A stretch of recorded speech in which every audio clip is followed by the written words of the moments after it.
Okay mga kamatis, mga kaibigan, welcome back to another content. Ngayon po, ang part 3. Actually ano to more, it's like part 2.5 kasi about kay Pio Balbuena to. Bago tayo dumako dun sa parang semi-resolution nito mga lods, papakita ko muna kung bakit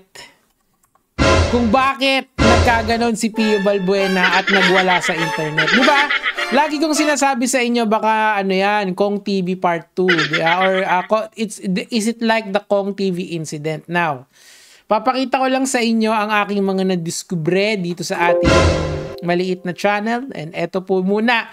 History muna tayo. History. Teka lang. At alam na. So, back in 2000, I believe 2022 to, or 23, mga ganun pa to Si Pio Balbuena ay nag-live, okay? Pero hindi lang siya basta-basta nag-live, okay? Pakinggan muna natin. Ko kahit lasing ako, nakainom pala. Nakainom. Sa live ko na to, wala akong na-harm. Okay, wala siyang na-harm. Sige. Ang ayoko lang, yung pinaghirapan ko, hindi ko pala deserve. Shoutout sa inyo lang. Ano ba yung topic niyan? Bakit siya humuhugot ng ganyan? Hindi ko maintindihan kung bakit Kasi ito yung paangat na yung ano niya, yung tambay, team tambay niya. Yung kumbaga yung brand niya is ano na, lumalaki niyan during that time as far as I can remember. Tuloy. Lahat, tol.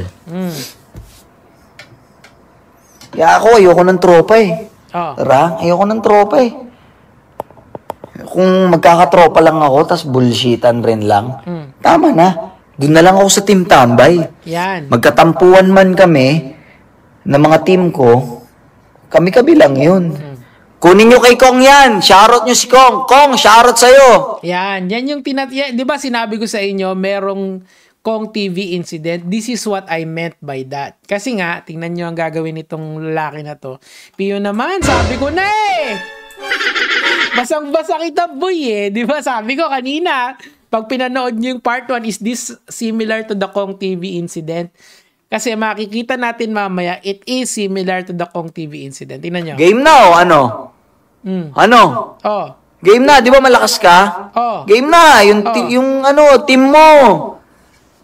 Kanya-kanya tayong plastika, no? Ayan di ba? The Kong TV incident. Para kasing pagka nakainom siya, parang nawawalan siya ng control. Actually, gano'n naman talaga ang function ng alcohol. In our brain, there is a chemical called GABA, okay? GABA receptors ang tawag dyan. So, ito yung pumipigil sa mga impulses natin. When you drink alcohol, alcohol has a certain chemical doon that inhibits this GABA function ng utak mo. So, ang nangyayari, nawawala yung inhibition mo. Or yung rational thinking mo medyo bumababa, okay? Or yung control mo in all sense of the word is bumababa, okay? Ganon yung nangyayari kay Pio. Mahirap yan, tol. May publishing aspect kasi yan. Social media. Game na!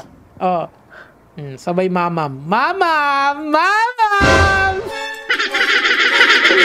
Idol naman, mamam tayo Kaya, ano yan ngayon, ang theory ko, kaya nagkaganyan, mamaya na lang, sige lang, panoorin lang natin. Yan.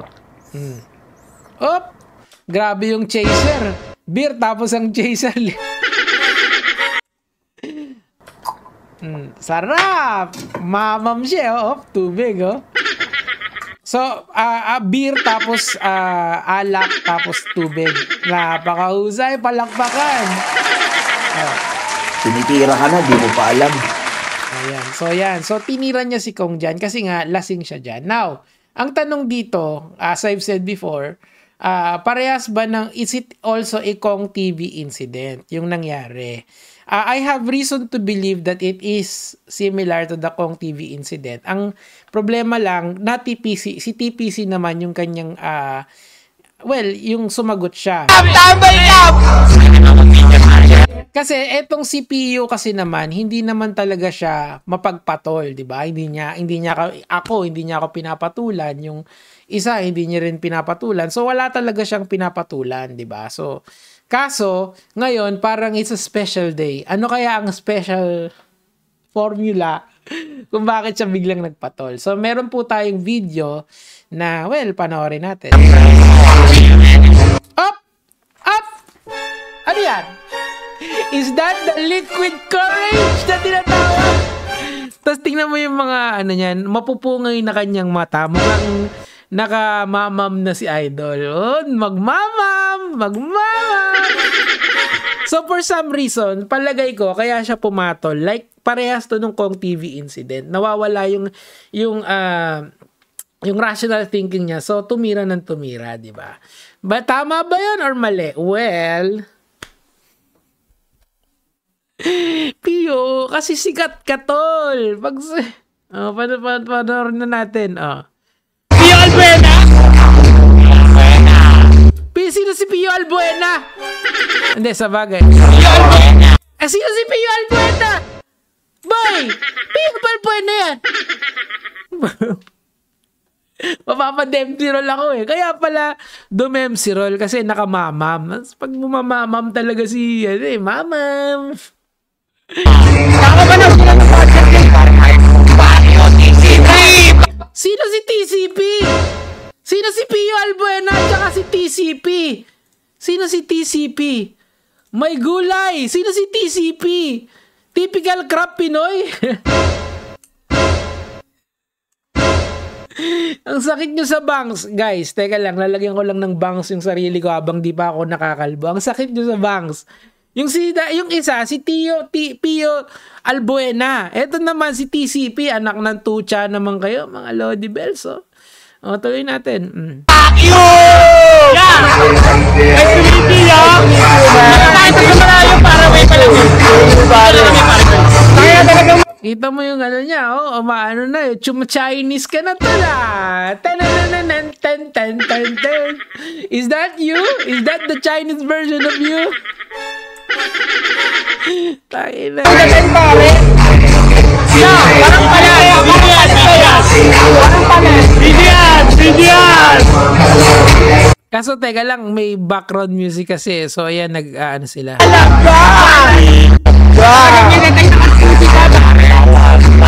YBB! Fuck you, TCP! O, TCP. Sino ba yung putang inang TCP na yan? Sino ba yung TCP na yan, Lods? Ay, nako.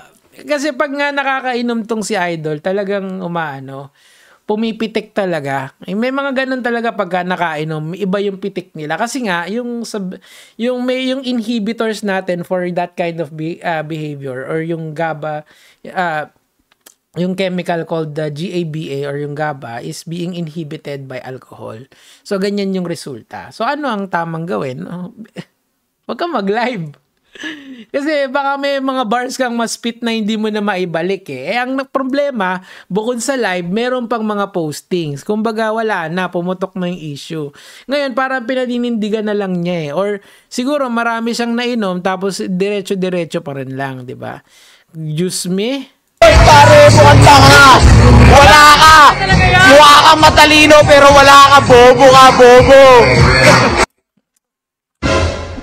Pio, hirap mo na pagtanggol, tol. Pio, pagka ganyan, hihigop ka muna ng bulalo. Putang ina naman talaga. Brad, humigop ka muna ng bulalo. Ganon. Tapos tsaka ka mag-live, tsaka ka sumagot, di ba? Nak ng tuchirol naman talaga. Pwede naman yun, tol. Hihigop ka lang ng sabaw, tsaka ka mag-live or tsaka ka mag-post. Pagkaklaro na yung utak mo. Alam ko hindi ka bobo, tol. Kaso, pag linagyan mo ng alcohol, sumisingkit ka eh. Sumisingkit ka, Freddy. Tuloy. Yakin na malaki sa tayo! Thank you, pare, thank you. Mga gago! Wala, bobo yun. Puta mo na. Ay, nako.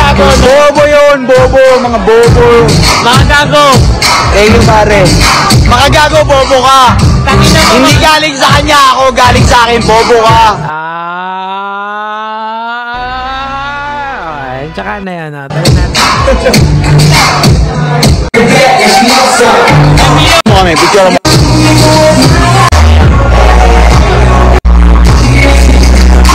Putek, yung hindi ko pwedeng i-play yung iba kasi may may tawag dito, may napanood ko na naman yung karamihan nito, yung mga parts lang na interesting ang kinuha ko. Kaso may copyright na kasi yan kasi nga may background music. And mukhang nag-iinom talaga siya. So this is another Kong TV incident na brought to you by pagmamamam ng alcohol.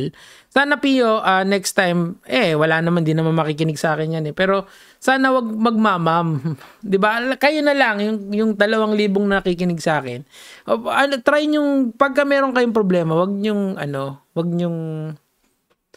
kayong uminom. Wag niyong didaan sa inom para makapagklaro yung isip nyo kapag mag-decide kayo. Kasi itong mga ganitong bagay, especially sa reach ni Pio Balbuena, it's a disaster waiting to happen, 'di ba? Ang mangyayari diyan kung ano-ano yung masasabi mo, and pagka nabitawan mo na sa internet, mahirap nang ibalik 'yon, 'di ba?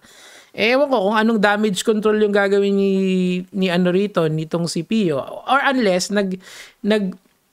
engagement baiting siya. Sabi sa comment section, nabasa ko kanina, tambay baiting daw. Anyway, mga kamats, mga kaibigan, yun lang naman po yung sa akin for today, mga